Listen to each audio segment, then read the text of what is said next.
Hey there, friends. Dave Paulides, CanAm Missing Project. That is Huck, the executive producer of the show. She's been running around like a mad girl. There she is. This is Huck TV. It's her show. She's the executive producer. She's very demanding. She's in a rowdy mood today, I gotta tell you. But we've got a lot to cover. And we've got 3 cases for you today. Huck's going to hang out. Yesterday it was a record high in Montana, northern Montana. It got up to 68. We don't like warm weather that quick because the snow melts too fast. But it was pretty unreal. Now, a couple things. We've been talking about just lately missing people and older people, unexplained disappearances. Yeah, they all know you're here. And especially the ones where it's a real whodunit. And a couple of past shows, I've actually talked to the investigators, and I told you I have. And they've been very cooperative. And actually, one said, "Oh, you're Dave Paulides." Yeah, I don't know how he knew me, but he did. So, from this point forward, the cases we're talking about today, all wilderness cases. But you got to understand that the missing 411 profile can happen anywhere. And I've written a lot in my books about people who disappeared in the middle of cities. And it can happen, like I said, anywhere. So it wouldn't be uncommon for me to bring up a case where somebody disappears in a very urban setting. So don't be confused by that. I think some people said, "Oh, he's really pulling for things, stretching things." No, I'm not. Because if you've read my work, you know that there are some real whodunits right in the middle of a city. So, without any further delay, the first case, it's a tough one to understand, folks, but we're going to try. The man's name was Charles Kaiser, 72 years old, good shape, went missing September 29th, 2022, just a couple years ago, at 1:30 in the afternoon. He was born in Michigan, lived outside of Detroit in an area called Warren. He was employed by many years, a company called Detman Corporation, and he was an estimator for them.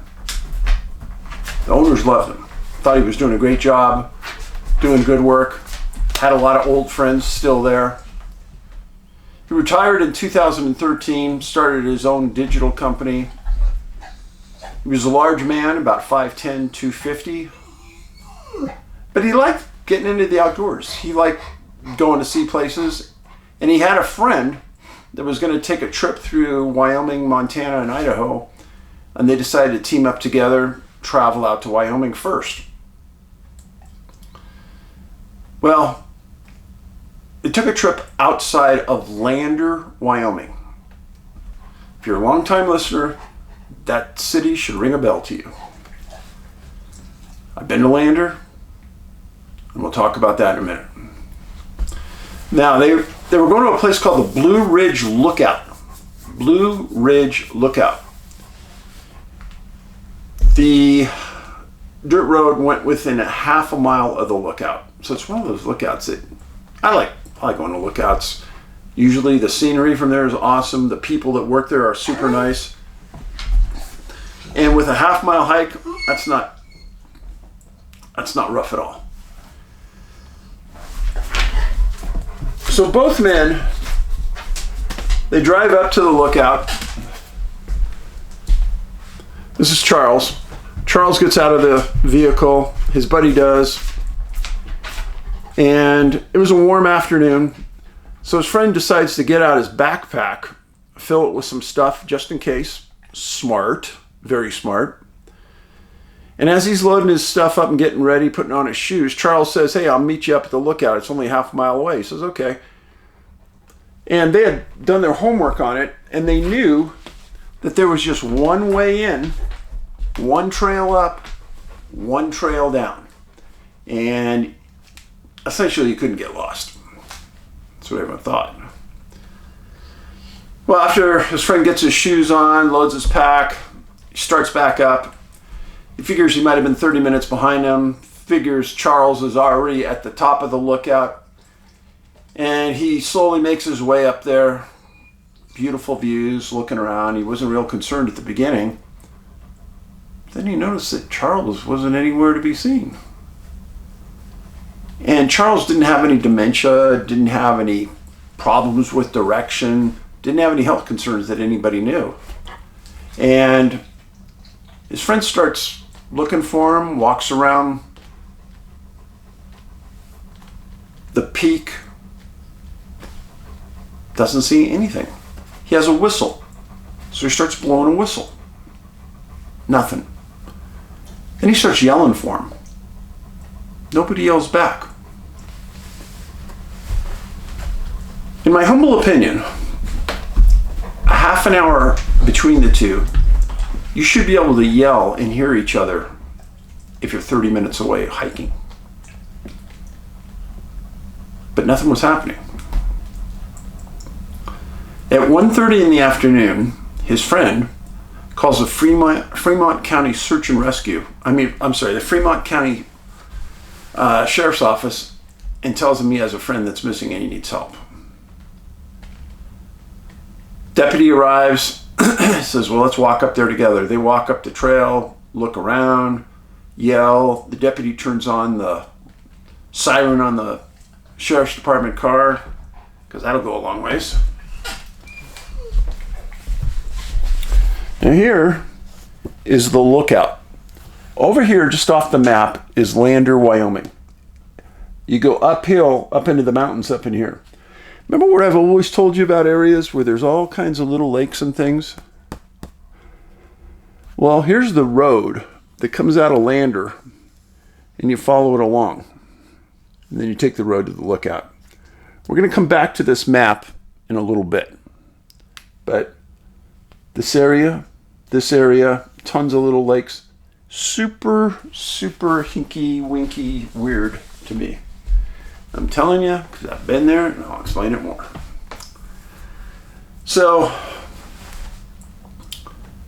deputy gets there, and they had a bloodhound that was available. So they request the bloodhound right away. It gets there before dark, and the friend gives them some scent that Charles was wearing some clothes. Dog takes off. Gets a little bit up the path towards the lookout, just stops. Nothing. Just nothing. Well, the supervisor authorizes a full search and rescue call out, and search and rescue trailers start showing up at about 4 or 5 that afternoon. That's quick. And at 7 o'clock that night, the weather started to turn frigid cold. Now, September in Wyoming, anything can happen. Especially late September, the 29th. September 30th, the next day, 40 searchers show up on site, and multiple dog teams arrive. Hey, Huck, what are you doing? Hey, what are you doing? What are you doing? You got nervous. You got ants in your pants or what? Yeah, I want to go out and play, Dad. Okay, in a little bit. Well, the dogs worked for 2 hours that morning. They were the first ones out. Nothing. They also had a helicopter from Sublette County with FLIR, and that flew the skies the entire day. They brought in equestrians, ATVs, ground pounders. They weren't having any success. At the end of that day, word got back to Michigan that Charles was missing.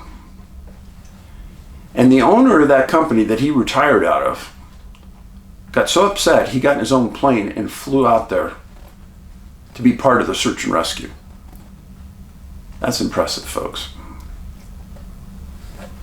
A local company outside of Landers called Mr. D's knew that there were 40 to 50 people up there searching every day, and so they decided to feed everybody. That's amazing. You know, we talked about kindness, support. Hard to find that sometimes these days in big cities, but you get into rural Wyoming, Montana, that's just the way people are. It's refreshing. October 2nd, searchers were confused. They didn't know where he could go. They didn't know how he could get confused enough to get off the trail. There were no other trails that deviated off. That was it. They thought, well, maybe he got off the trail to use the bathroom or something, but nothing was making sense. October 3rd, they had, for the search in its entirety, for 5 days, for 11 days, they went to the 10th of October. They had 200 searchers in total over those days. Helicopter, canines, horses, dogs, cadaver dogs. They had Landers search and rescue. They had Dubois search and rescue, Tip Top search and rescue, Fremont County SAR, Rocky Mountain search and rescue dogs, Riverton search and rescue. And there's a Wyoming Catholic college that actually came up and volunteered their time. And there's a Catholic retreat not far from this location. And the Wyoming Fish and Game sent an entire load of people to help during the 11 days. They never found him. And it's been 3 years and they still haven't found him. So what is going on? I mean, really, what is going on in this case? Half-mile trail, kind of in the middle of nowhere, nobody else around, and poof, he's gone. Well, now I'm going to talk to you about something. Here's the lookout. Again, here's Lander. So I drove up the road right here, and about between this point here and this point right here, where there's these little turns in the road, in between the roadway and that water, there's nothing but a large marsh. Hey, a large marsh. You could see it out there. Why was I there? I told you, when I go to places, I like to go and look at the landscape of where someone disappeared. A very famous case I wrote about. The girl's name was Amy Bechtel, 24 years old, went missing July 24th, 1997. She worked for a sporting goods store in Lander, Wyoming, and she was laying out a road race up through the mountains. She parked her car right next to this marsh area. Somehow during the day she disappeared. Well, if you go to the end of that marsh, which was, I'm going to guess the marsh is a half-mile long, then you go up a little berm, down the other side of this hill mountain. At the bottom of that, there's a river. A couple years after Amy disappears, the guy's fishing on this river down there, and on a sandbar he finds a watch, woman's watch. It's her watch. It's her watch. At the beginning, people said, oh, she must have been abducted by some pervert driving the highway. But how did her watch get on this sandbar way over in the river in the middle of frigging nowhere? Yeah. So Angie and I are over there. And I'm walking the road looking at this marsh thing. I can't believe it because it doesn't show up on anything until you get there and you see it.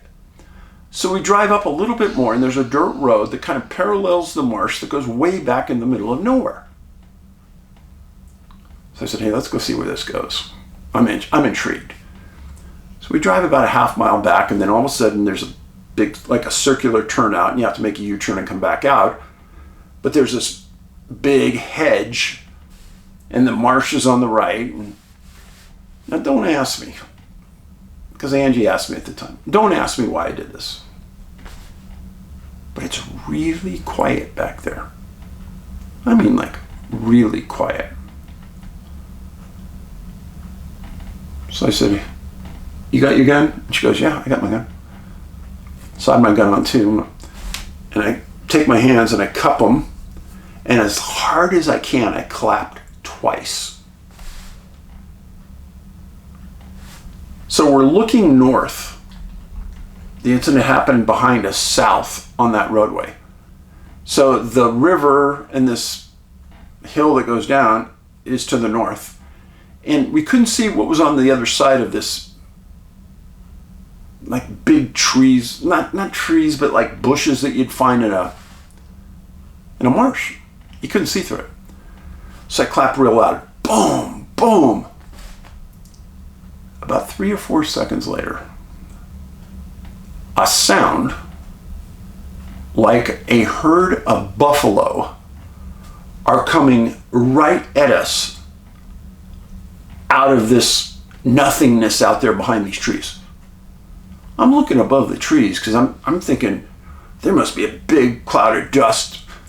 And I said, hey, let's get behind the car. I figured elk, bison, something. We're in Wyoming, so bison, they're going to come right by us. And this goes on for like 4 or 5 seconds. And then it suddenly stops. I mean, like, as fast as it started, it stopped. We both looked at each other like, did that just happen? Did we just experience what I just thought we experienced? No dust, no other sound, and it goes back to this quiet again. So as we got back in the car and came back out, and I took pictures everywhere. I looked at them later. There was nothing unusual in the sky or in the air or anything on the ground. But as we come back out, there was one road that went off to the side away from the marsh. So we drove out there. I stopped again, trying to see if I could get a look behind these bushes that protected us from seeing what was on the other side. Mark my words, that was one of the top 10 strangest things that ever happened to me ever. That was not normal. It was almost as though somebody did something to us to just see our reactions. Very odd. Anyhow, we drove around, found nothing. The entire time we were up there, and this was in probably about September, after everyone had gone home from summer vacation.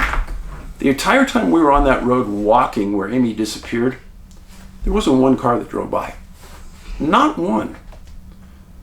It's not a very busy roadway, but it's a big kind of 2-lane highway through the mountains. Whatever happened out there to Carol and to Amy, I gotta think it's related somehow. I don't know how. I'm sorry, between Charles and Amy. I don't know what it is, but that's the story. And I did a video about Amy, and if I can remember, I'll put it up here and I'll attach it to this video as well. Second case involves a man named Carol Parkins, 78 years old, missing April 22nd, 2023. It's a NamUs case, so they got DNA on file. He was driving a silver Toyota pickup, and he lived in Colton, Oregon. Colton is just a little bit east of Salem. He was a longtime hunter, hunted for like 20 years of his life. He was a retired logger, so this guy knew the wilderness, spent tons of time in the woods, wasn't afraid, was very comfortable there. Loved the outdoors. He was born in Oregon. He had a cell phone. He told his family that he was going to go out on April 22nd and go shed hunting. Shed hunting. Well, Dave, wouldn't you go into a city on a big lot and look for sheds there if you want red shed or a white shed or a wooden shed or an aluminum shed? Not that kind of sheds. We're talking about antlers. Looking for antlers. A lot of people do this, especially in Montana. There's certain areas that you go into that you can't go into during certain times of the year, but the day it opens, sometimes there's like 200 people waiting to go in. It's a huge, big deal. Why? Because artists buy these and they make chandeliers out of them and lamps. See them all over up here in Montana. So there's a market for them. And if you're not killing something, you're just picking them up off the ground. Sounds like a good hobby to me. Well, he liked to roam the woods looking for antlers. He was in good shape. He didn't have any medical problems that anyone knew about. He was a hospitable guy, but he liked to get out, do exercise. This is Carol.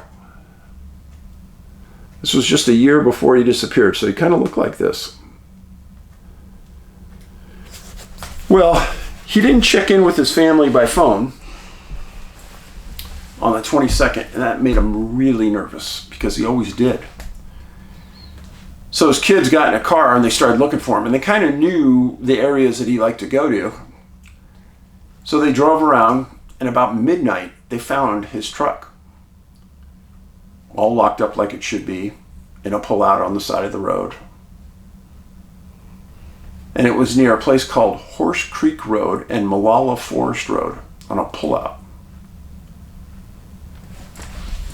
This is in an area that burned within a couple years of this incident. This was a burn zone. It was also in an area where there was no cell traffic. You couldn't get a cell phone signal. So at about 12:30 that morning, they call the Clackamas County Sheriff's Office and they explain where their dad's truck is at, and he must be back there hurt or something. Well, Clackamas County goes out, they find the truck, and they actually sent a couple deputies out there looking around on the trails in the middle of the night, which is impressive. Now right there at this road, you have the primary road and then a road that starts and crosses creek, small river, and goes up into the mountains. Well, he's parked on the main road, so there's three ways he could go. He could go on the opposite side of the road, he could cross the bridge and go on each side. They knew this, and that was the confusing part of the search. But where his truck was found, if you got out of the truck and you started walking any direction, you're going to walk along the water of the creek or the river. Well, right away, the sheriff's office comes out. Oh, the dog's keyed right next to the river where he was walking. I don't care who it is. If it would have been you or me and we parked there and we got out, everything around you burned. There's a nice creek river right there. You're going to get out and walk along and look at the river and the creek. Big deal. That's no genius. Well, search and rescue arrived that next day, the 23rd, and they put drones up in the air. They gridded out the area. They had about 50 ground pounders, and they had multiple dog teams.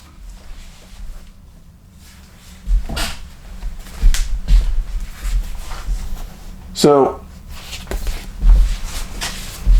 here's the Horse Creek Road. Here's Salem, Oregon. Here's Interstate 5 that bisects the state. Well, you kind of drive out here on Highway 22 and you can cut north up into this area. And then this is the Cascades up through here. Mount Hood National Forest. Mount Hood is right over here. Mount Jefferson, I've talked to you about before. Disappearances through here. This area is right on the verge of high altitude. This is fairly low in here. A lot of wildlife, a lot of deer. It would be a good area to go shed hunting. And that's why he was there. He knew it. So, drones worked them all day. Ground pounders worked it all day.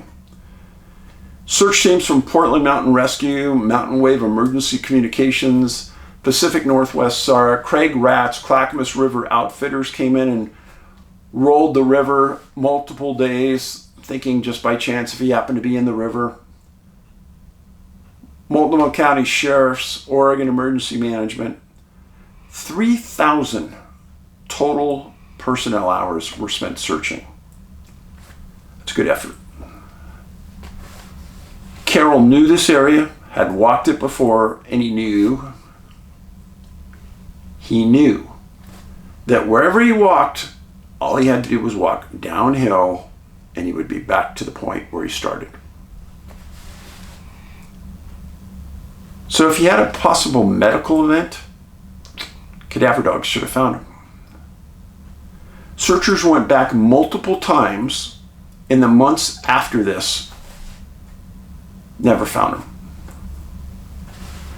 And that's trouble, folks, because this is another example of somebody not walking out of the search zone and should have been found.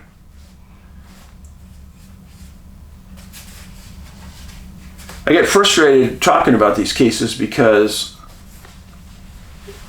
it seems like it's an impossibility. How can they not be found?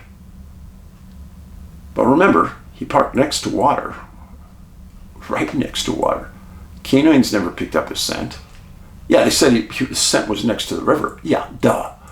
And what can I say? I get frustrated. Third case. Every once in a while, we pull a rabbit out of the hat. A couple of years back, I got a list of missing people from Yellowstone National Park. This person's name was never on it. This guy's name was Darren Dixon. He was 20 years old. 6'1", 170 pound, pure athlete. Missing July 4th, 1993. He was a 1991 graduate of Burris High School in Muncie, Indiana. And he played baseball and basketball. He attended Muncie Bible Fellowship every week. Once he graduated from high school, he enrolled in Taylor University in Indiana, and he was a sophomore. And every year he ran track and field for the university and lettered each year. So when I say pure athlete, athlete. June 93 started his second summer working at Yellowstone National Park as a busboy at the Roosevelt Lodge. He had his own car. He drove it out to Yellowstone both years, drove it back to Indiana. He liked working there, he told us folks. People were friendly. And the big hook to Darren was, this is Darren. Darren was a big trout fisherman. And that first year he got into some great fishing. And he wanted to go back and experience it again, and he had a good time with the people that worked there. He was friends with them. So, in June 93, parents received a postcard from Darren saying that he found a fishing spot and he caught 10 fish in an hour. That's good fishing. And everyone kind of said he lived for fishing. Every time he had an afternoon off, a couple days off, he'd be fishing. Well, July 2nd in 93, something happened. For some unknown reason, he quit his job at Roosevelt Lodge. Now, right off the bat, that doesn't make a lot of sense because he knew exactly what he was getting into because he did this the year prior. So maybe it was a personality conflict with the people he was working for or something, but he quit. Then he got in his car and he drove to Cook City, Montana. And Cook City is a place where a lot of people inside the park rent homes for the summer and then drive back into the park to work. And so Darren drove out of the park, went to meet some friends on July 3rd, hung out with them, had a good time. July 4th, hung out for the morning part, and then he left and he drove to an area that he had fished at in the past. Well, on July 5th, the parents should have heard from Darren, and it bothered him that he hadn't checked in. And his friends also expected him back that night of July 4th, and he didn't come back. Well, his friends got so concerned that they called the National Park Service and reported him as a missing person. And that takes a lot for kids to do. And they thought they knew where he'd be in this canyon area. Well, the National Park Service on July 6th said that they found his car parked in a turnout in the Lamar River Canyon. Lamar River Canyon. Now here is the border between Wyoming and Montana. Over in this direction is where the border is on the western side. Now if you look right here, here's Lamar Canyon. And here, Devil's Den. That's weird. So, sorry about that. Hawk. So, they find the car, and they say it's in Lamar Canyon. Every article I read said that. Well, Lamar River Canyon gets a lot of water moving through it in July. I wouldn't go fishing near it. Too dangerous. That's just me. Call me a coward. But if you hook a big fish in a fast-moving river, you're going to lose it. So why even fish it? Well, the NPS said that they brought dogs to the scene and they tracked right to the river.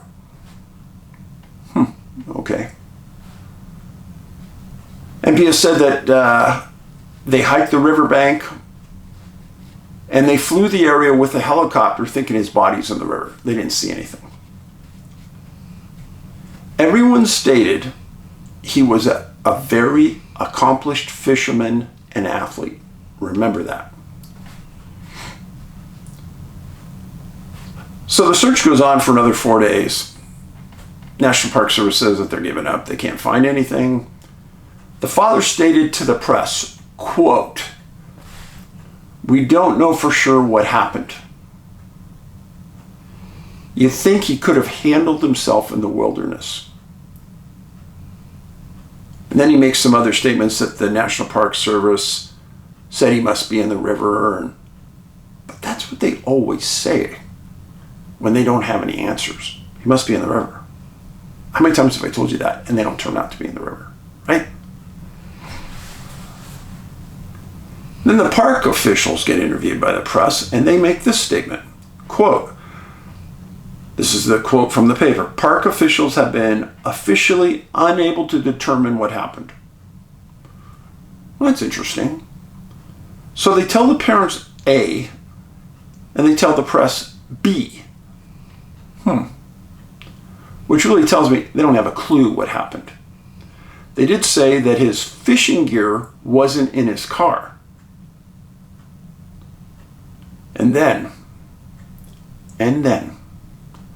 I find one article out of about 50 that told the truth. And I have no clue why this article told the truth and every other one said Lamar Canyon River. Up off of Lamar Canyon, going north, And following a place called Slough Creek is a dirt road that goes to the Slough Creek campground.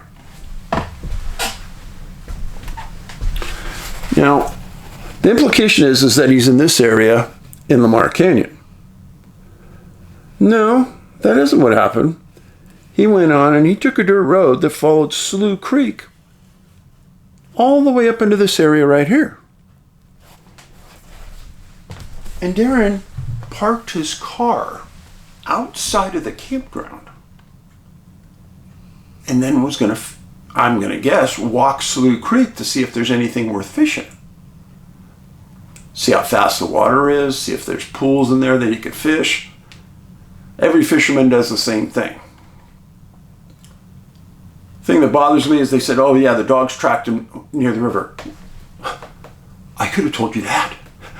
A fisherman's got his fishing gear. He's going to go look and see what's going on in the river.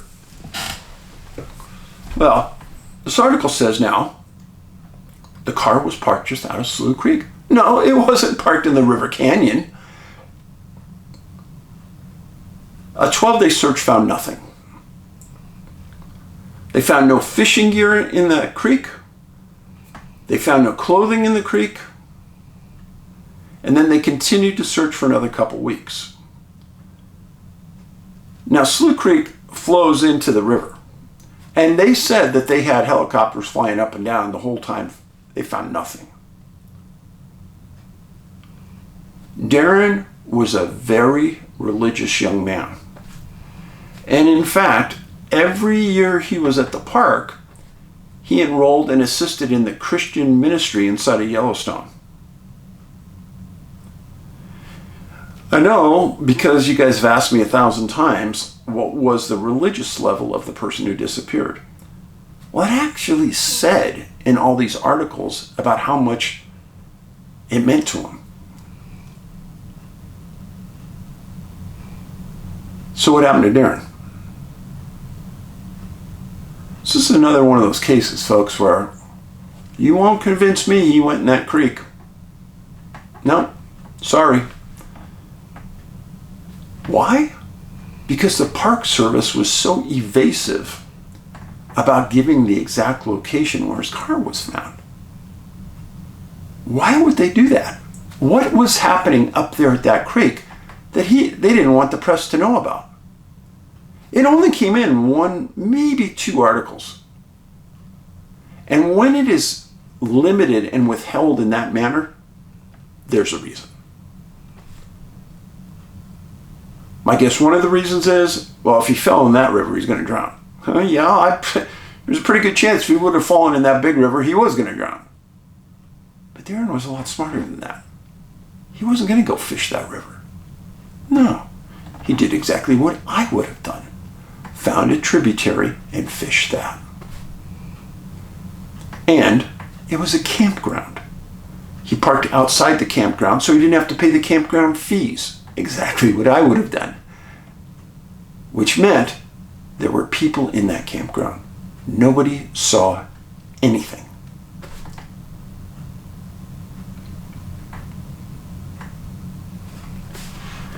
Now my guess, even though I can't prove this, is that Darren is listed by the Park Service as missing and presumed deceased, which means that they can just wipe him off their rolls. He's no longer missing, he's dead. This is how they clean their rolls of missing people. I've explained this to you before. I think it's a disingenuous way to handle missing people. The only reason we found this case is because we happened to be snooping around that July 1993 date on another case we were looking at, and we stumbled onto this case. Pure luck. And I've been at this for 14 plus years. I've never seen this case before. So yeah, it's very odd. Well, this is a shame. We're nearing the end of our video, and Huck decides she's going to go to sleep now. She was causing a big ruckus before, but now she's out cold. So, please share this on your social media. And please, about 3% of everyone who watches this video, 3% of 40,000, have contributed to the Kickstarter for Missing 411 National Parks. Go to Kickstarter.com, type in Missing 411 National Parks, and you'll see our post. Only 3% of you have contributed. If all of you contributed $5, we'd get there. It's touch and go right now, folks. We only have days left until we have to make that number or we don't get anything. That's the way Kickstarter works. So, we want to make the movie. In fact, I've already started writing the storyline to it. That's how much in my mind I want to do it. So, for the people who've contributed, thank you so much. Thank you. $5 goes a long ways. If 20,000 of you gave us $5, we're done. We're done. So thanks. Hux thanks you.